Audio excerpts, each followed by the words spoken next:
Assalamualaikum warahmatullahi wabarakatuh.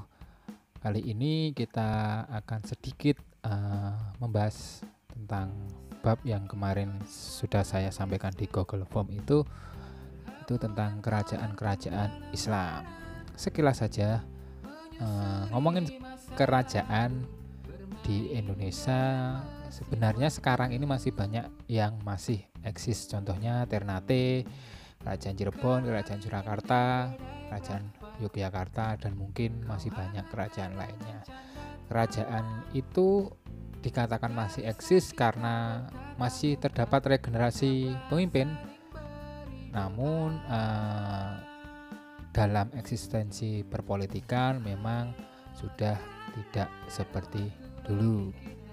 Kecuali Yogyakarta ya, karena pemimpin kerajaan di sini juga otomatis menjadi Gubernur Daerah Istimewa Yogyakarta, termasuk wakil gubernurnya juga otomatis dari Kadipaten Pakualaman. Ini pecahan dari Kerajaan Yogyakarta. Saya berhusnudon teman-teman sudah paham tentang kerajaan-kerajaan Islam.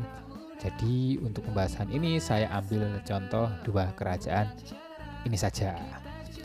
Kerajaan Samudra Pasai selain jadi pusat ekonomi, juga menjadi pusat dakwah di masa itu. Ulama-ulama besar juga bermunculan hampir mirip Wali Songo, seperti namanya adalah Hamzah Fangsuri, Samsuddin Al-Sumatrani, Nuruddin Ar-Raniri, Abdul Rauf Al-Singgili, dan lain-lain. Selain nama-nama itu terdapat juga nama yang cukup terkenal, memiliki peran dakwah yang sangat luas dalam Islam,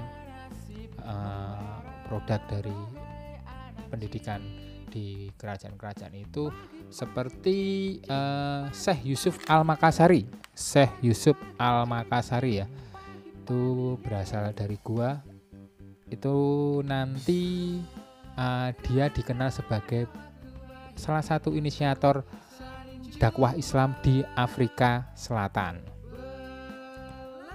Cukup terkenal sampai sekarang Syekh Yusuf Al-Makassari ini. Selanjutnya Kerajaan Demak. Kita tahu bahwa Demak ini menjadi tempat berkumpulnya para wali. Jadi menjadi pusat pendidikan juga, kaderisasi dakwah. Kemudian disebar menuju ke berbagai wilayah di Nusantara. Selain itu juga ditemukan kan beberapa wali mendirikan pesantren. Tentu saja murid-murid atau santri yang lepas dari situ juga akan melakukan hal yang sama di daerah-daerah lain. Selain itu, kehancuran Kerajaan Demak pun secara tidak langsung bisa dikatakan berkontribusi dalam penyebaran dakwah Islam. Nah, ini unik ini. Kalau biasanya kerajaan itu besar dulu terus memperluas wilayah. Nah, kalau ini hancur tapi malah berkontribusi dalam dakwah. Ini analisis saya sendiri sih. Kehancuran Demak itu kan kemudian bertransformasi menjadi Kerajaan Pajang. Ini letaknya di Kartosuro ya, sekitar Solo kalau sekarang. Selanjutnya menjadi Mataram Islam. Letaknya di Kota Gede Yogyakarta. Kota Gede ya. Ini sering dibuat guyonan orang Jogja, ditambahi eng, jangan dibaca. Oke, Demak itu lokasinya dekat dengan laut, jadi memiliki budaya pesisir. Sedangkan Pajang dan Mataram itu lebih ke dalam, di mana akar akan ajaran lokal itu masih kuat. Seperti kasus kemarin dakwah Sunan Bonang dengan menghadapi masyarakat lokal yang masih memegang teguh budaya dan kepercayaannya. Di masyarakat sini juga demikian. Nah, ketika muncul kerajaan Islam itu yang mengambil lokasi di pedalaman, menjadi salah satu bentuk dari pengislaman masyarakat di pedalaman itu sendiri. Di mana pada waktu itu sejalan lurus juga dengan program kaderisasi pendakwah yang dilakukan oleh Wali Songo, sehingga ini saling menguntungkan, terus memunculkan penyebar-penyebar Islam di daerah-daerah pedalaman yang sering diberi gelar atau dikenal dengan nama Ki Ageng di Jawa bagian selatan itu pasti banyak, terutama di daerah-daerah agak terpencil, nama-nama ulama yang diberi nama Ki Ageng gitu. Ki Ageng Gribek kalau di Gunung Kidul itu, terus ada lagi Ki Ageng Pandanaran, banyaklah. Jadi tidak mengherankan jika kemudian memunculkan karakteristik keislaman yang unik dan beda antara masyarakat Islam pesisir dan masyarakat Islam pedalaman yang berbudaya agraris. Yang di pedalaman ini cenderung tampak asimilasi dan akulturasi budaya di sana, walaupun tidak memungkiri di pesisir juga demikian. Oke, untuk berikutnya saya akan menjawab pertanyaan-pertanyaan dari teman-teman yang sudah dikirim kemarin melalui Google Form. Ini yang tidak ngasih pertanyaan tolong tetap nyimak ya, biar bisa menambah wawasan juga. Pertama, dari Nafiulian Ibnu Salam. Pertanyaannya adalah, mengapa para pendakwah yang menyebarkan Islam itu tidak menyebarkan murni seperti yang Rasulullah sebarkan, Pak? Wah, murni seperti Rasul yang bagaimana ya? Gini, kita hidup ini kan dinamis ya. Perkembangan peradaban itu selalu mengalami dinamika, di mana itu muncul karena memang adanya manusia. Sudah menjadi sunatullah bahwa manusia itu terus berpikir untuk beradaptasi dengan keadaan zaman selama sesuai koridor yang ditetapkan. Nah, dalam Islam pun demikian. Koridor atau aturan itu rumusnya gini, jika ibadah mahdhah yang mencakup rukun Islam itu harus sama persis dengan Rasulullah. Seperti sholat, zakat, puasa itu kan dari zaman Rasulullah dan mungkin sampai zaman kiamat kelak tetap seperti itu. Nggak boleh kan rokaatnya sholat zuhur ditambah-tambahi karena mempunyai stamina yang bagus terus pengen sholat banyak rokaatnya, itu juga nggak boleh karena memang hukumnya seperti itu. Tapi kalau seumpama ibadah dalam ranah muamalah di luar rukun Islam itu boleh diijtihadi, bahkan beberapa dianjurkan untuk berijtihad menghadapi apa yang tidak ada di zaman Rasulullah, tapi ada di zaman sekarang. Contohnya apa ya? Azan pakai toa gitulah. Zaman Nabi azan harus mencari tempat yang tinggi dan suaranya biasanya yang lantang, maka Bilal itu dipilih kan sama Abdullah bin Umi Maktum kalau nggak salah, muadzinnya Rasulullah itu. Pada zaman itu mungkin bisa efektif. Namun bagaimana jika tetap dilakukan di zaman sekarang, di mana polusi suara ada di mana-mana, seperti yang tinggal di dekat jalan raya itu pasti ada polusi suara lalu lalang kendaraan. Bayangkan jika muazzinnya itu seperti Bahats, harus teriak-teriak di tempat yang tinggi. Kasihan kan, padahal suaranya lembut seperti itu.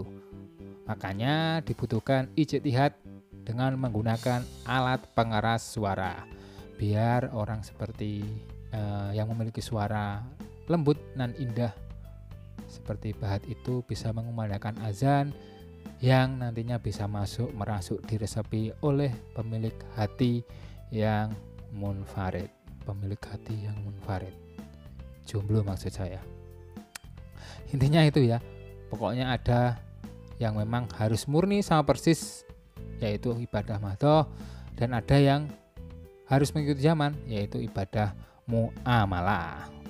Terus pertanyaan kedua dari Faisal Ananta Rida, mengapa masih banyak daerah di Indonesia yang belum sepenuhnya beragama Islam? Apa faktor yang mendasarinya? Jawabannya ya karena tidak mau masuk Islam. Mengapa masih banyak daerah di Indonesia yang belum sepenuhnya beragama Islam? Ya karena tidak mau masuk Islam. Piye jal. Faktor-faktor yang mendasarinya apa? Memeluk sebuah kepercayaan itu biasanya dapat dilihat dari dua ya. Pertama, faktor keturunan, kedua karena faktor pencarian. Meskipun dalam perjalanannya terdapat fluktuasi iman, ada yang mungkin jadi religius banget, ada yang mungkin malah jadi turun. Terus jika kita bawa ke ranah wilayah Indonesia, kita tahu dalam sejarah memang ada beberapa agama yang ada di Indonesia. Ada yang dari lokal dan ada yang dari luar.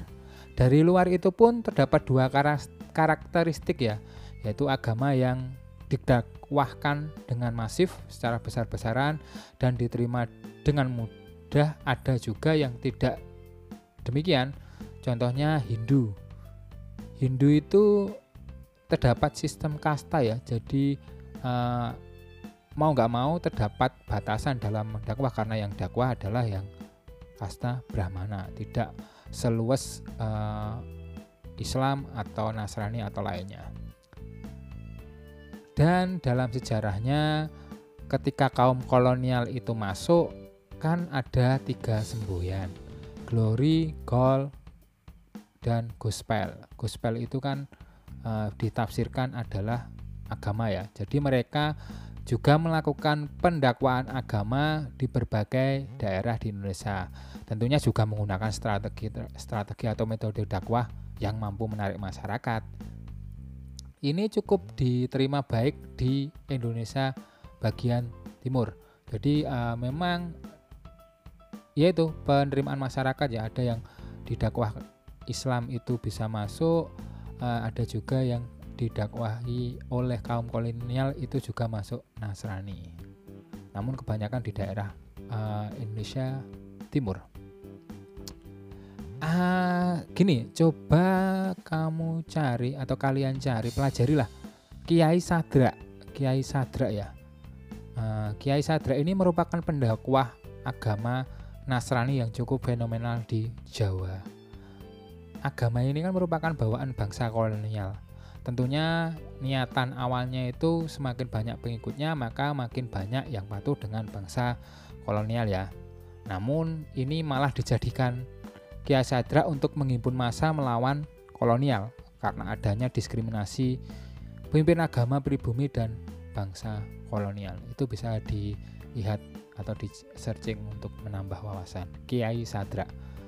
Kiai itu bukan berarti hanya milik Islam ya, itu gelar untuk apa ya, sesuatu yang dijunjung tinggi. Kiai Slamet itu kan nama kebo di kerajaan di Solo ya, Sunan Solo itu dan namanya Kiai Slamet, itu kebo bule. Oke, selanjutnya pertanyaan ketiga adalah Laila Nailis Yakiah. Pak, mau tanya kenapa di daerah Papua tidak ada kerajaan Islam? Atau mungkin saya yang nggak tahu Pak. Untuk kajian tentang Islam di Papua cenderung minim memang.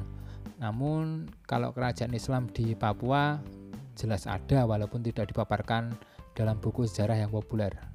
Sebut saja kerajaan Waigeo, kerajaan Misol, kerajaan Salawati, kerajaan Sailolof, kerajaan Fatagar, kerajaan Rumbati, kerajaan Kuai Ai, kerajaan Aiduma, yang terakhir kerajaan Kaimana. Kalau wilayah yang terkenal telah bersentuhan dengan dakwah Islam yaitu Ampat, itu Raja Ampat itu ya, Sorong, terus Fakfak, Kaimana, dan Teluk Bintuni Manokwari. Ini teori masuknya Papua itu seperti teori masuknya Islam di Nusantara. Jadi ada beberapa teori.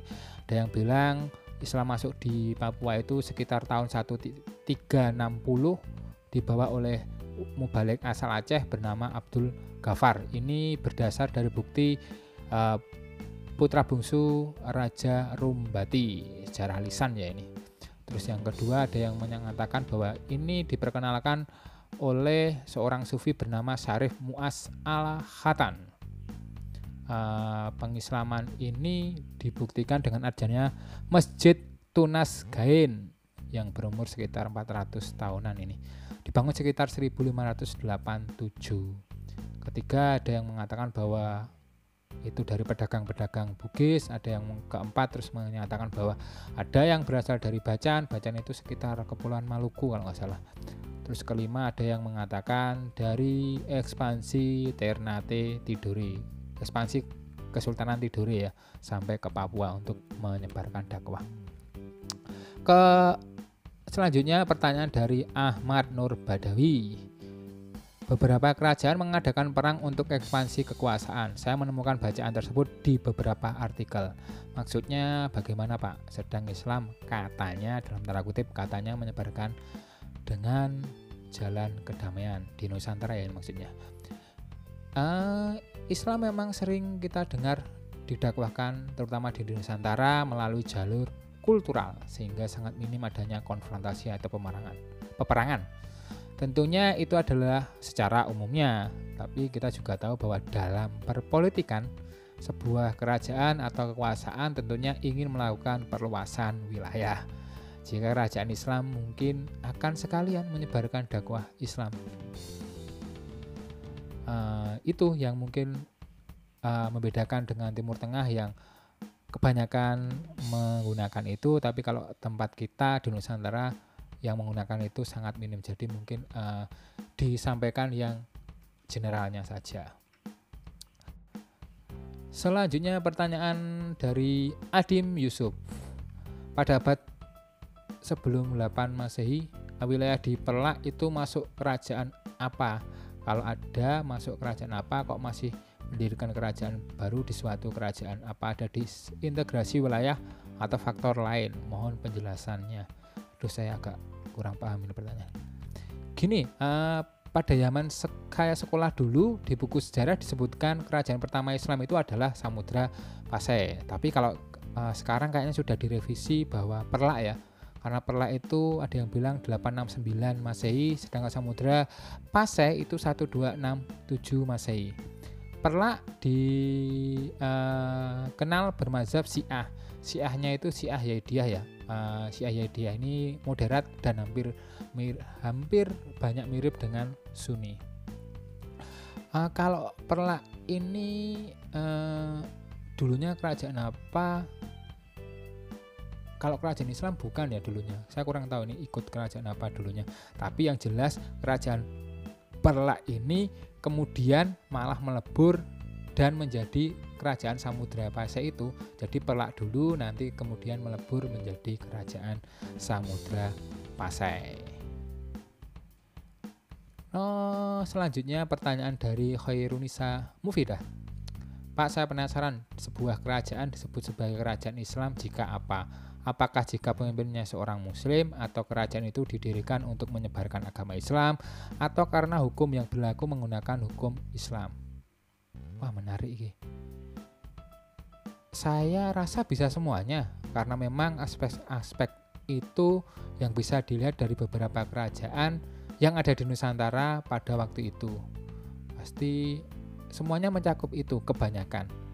Contoh adanya ulama-ulama di sekitar kerajaan kan menjadi pagar dalam hukum yang berlaku pada waktu itu. Seperti di Demak, itu urusan hukum kayaknya juga peraturan itu disepakati dengan Wali Songo juga. Jadi masuk semua kalau menurut saya. Terus yang terakhir dari Sofi Yatul Yahro. Apakah pada zaman Wali Songo sudah ada mengaji kitab kuning, atau saat mengaji hanya diisi dengan pengajian-pengajian untuk meyakinkan tauhid mereka? Waduh, kitab kuning nih. Saya pribadi kurang tahu itu ya. Namun kalau melihat istilahnya, istilah kitab kuning itu sebenarnya muncul setelah masa Wali Songo ya, bahkan cenderung baru kalau menurut saya. Istilah kitab kuning itu pada mulanya kayaknya malah diperkenalkan oleh kalangan luar pesantren. Dengan sebenarnya untuk nada merendahkan atau mengejek ya, karena apa yang diketahui ulama tentang unsur negara, apa yang diketahui ulama tentang urusan negara, sementara mereka tidak membaca kecuali hanya kitab kuning saja. Jadi istilah itu masih baru ya, masih sangat baru untuk penyebutan kitab kuning kalau dari istilahnya.